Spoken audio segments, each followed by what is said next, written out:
absolute wire. This gym was incredible, incredible atmosphere. And in the end, it is Detroit who gets it done. All right, let's bring everybody on camera here because it was a hot gym tonight. It was a hot gym. I was going to say it. It was a hot gym tonight, but Dwayne Casey's not here right now. But just from a standpoint, Cade fouls out in this game. Jared Allen ended up fouling out in overtime. Duncan Robinson fouled out.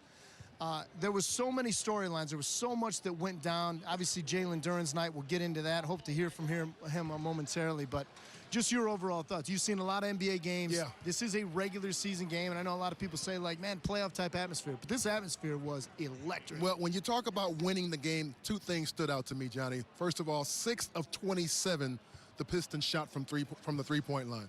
You're not going to win many basketball games if you shoot that bad.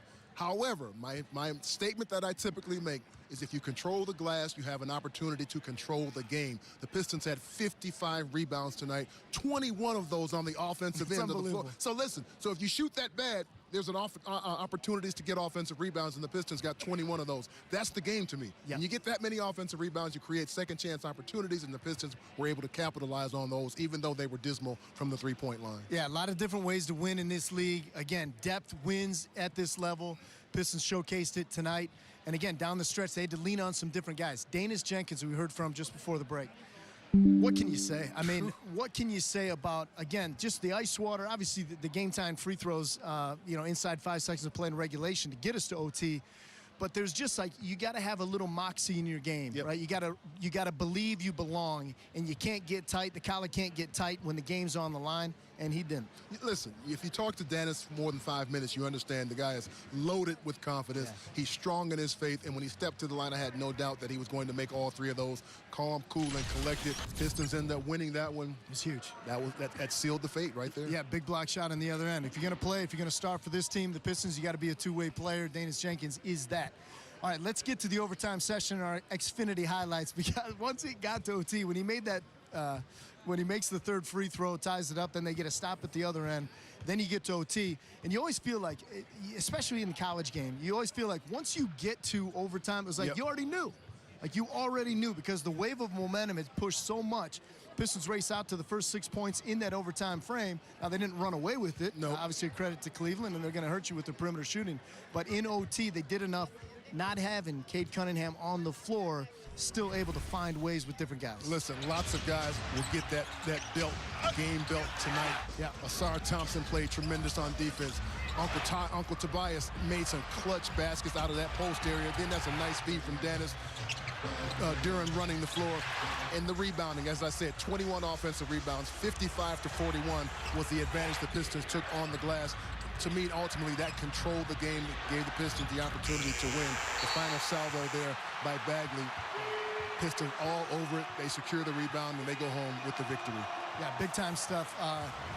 Before the game, we were talking with J.B. Bickerstaff, and he apologized because he didn't have a voice. Right. Like a bit of laryngitis. Now, after 53 minutes of action, we're going to see what that voice sounds like now. But I obviously got to be pleased with the grit, the fight that his team showed here tonight. Let's hear from J.B. Bickerstaff.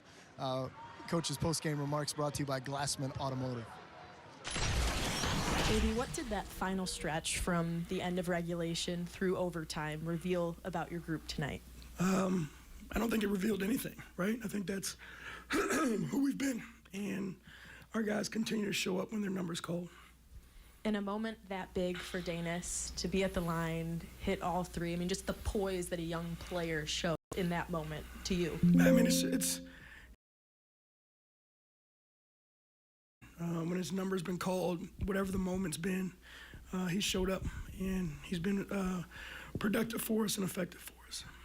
Tonight was Duren's 4th straight game with 25+. Obviously, he had big plays on both ends after Cade fouled out. What have you seen from him just from a assertiveness standpoint this past week, and him stepping up and understanding what he can do to opposing defenses? I mean, I think it's that moment where you figure it out, right? And all the things just come together, and I think they're coming together for him. The game slowed down for him. His understanding the spacing and when to attack, like all those things have slowed down and given him opportunities. Although you ended up changing the rotation a little bit tonight by giving Marcus Sasser a chance, how did he impact this game that went beyond what we see on the box score? I mean, his defense, his energy, his ability to space the floor. I think it's just like that next man up mentality, but there's a juice that comes with it. And I thought he brought that tonight. You've mentioned since media day that y'all kind of challenged JD over the summer to be able to expand his game a bit more, and you just mentioned he's kind of figuring it out. Did you expect it to happen this fast? I mean, the work that he put in is paying off, and that's all I can say. JB, you said you've seen this from your team before, but you're down by what? Again, it's moment to moment, time by time. Collectively, the guys rise to the occasion. And, you lose Cade, obviously that hurts. You lose Duncan, that hurts. But we're, like we keep saying, we're deep, and we trust the guys we have on the floor that they can go out and make plays. And they did that again tonight. Welcome everybody back on. You guys didn't hear this, but if you're watching the game tonight, you heard the horn. They say play to the final horn. That horn was sounding for I don't know how long it was, like 15 minutes or something. Anyway, how long? 12 minutes. Somebody had to pull the plug on it to get it to stop. They just punched it again. It rattled our cage a little bit. All right, you heard JB Biggers, and you learn a lot, obviously, about a coach and you talk about confidence, like in a guy like Danis Jenkins. It's like the confidence that JB has. He wasn't in there wearing a smile ear to ear. It was like, we did what we were supposed to do. We handled our business. It wasn't pretty at times, but it wasn't surprising to him because of the mettle that his team showed tonight. And he was asked about Jalen Durham.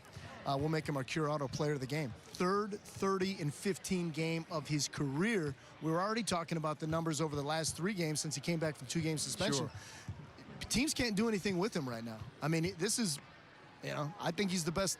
I think he's the best big in the Eastern Conference right now. Yanni, you have to get a whole lot of evidence to prove otherwise. And this guy tonight made it special because he was up against 2 responsible enough to have that.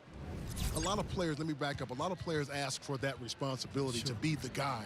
But there's a whole lot of things that go along with that, meaning that you have to also be very consistent. You've got to be the guy that's, no matter if you're feeling well or not feeling well, you got to show up and you got to play. And Jalen Durham has shown and proven that he's really willing to take that responsibility. Yeah, very well said. And again, he's only 22 years old, 4th year in the league. We talk about him being potentially, comeback player of the year. Denny Avdia out in Portland would be in that discussion. Jalen Johnson down in Atlanta would be in that discussion. But again, you got the first place team in the Eastern Conference. It's not all just, they don't have to just rely on Cade Cunningham. Mm-hmm. They're 1-2 punch with Cade and JD. It's for real, and it's here to stay. Incredible stuff, especially, as you mentioned, against guys like Evan Mobley and Jared Allen tonight. A couple nights ago against Victor Wembanyama. Yep.